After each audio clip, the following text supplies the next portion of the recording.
आई, हा असा दोरखंड का बांधलाय मध्ये?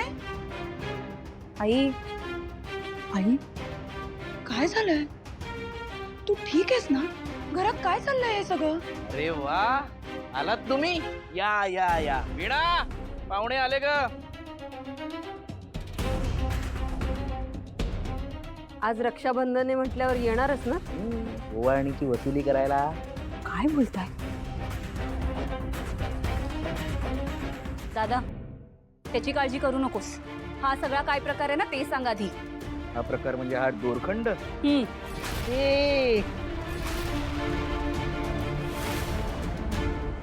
आई, हे सगळं खरं आहे का? दादा काय बोलतोय? हा, तू बोल ना, काहीतरी सांग ना ग. आई, अगं तुम्हा दोघींना काही कळू नये म्हणून तर काल मी म्हणत होते की तुम आमच्या घरी रक्षाबंधन करूयात, हो ना? खरंच हे सगळं सिंचनाताईमुळे झालं. म्हणजे मी काय खोटं बोलतोय? अरे तुझ्या बहिणीचीच तर आयडिया होती ही.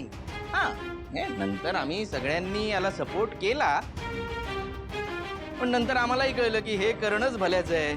तशी बाकी तुझी बहीण हुशार आहे.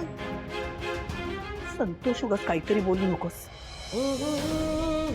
सगळ्यांचं हेच मत नव्हतं. हा म्हणजे आई तुझं नव्हतं, बाकी सगळ्यांचं तर होतच ना, आईचं नव्हतं.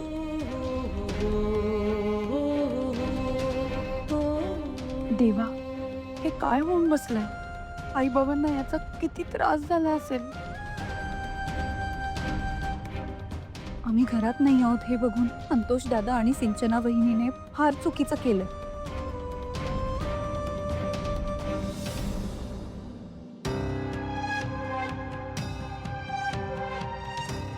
अरे सिद्धू,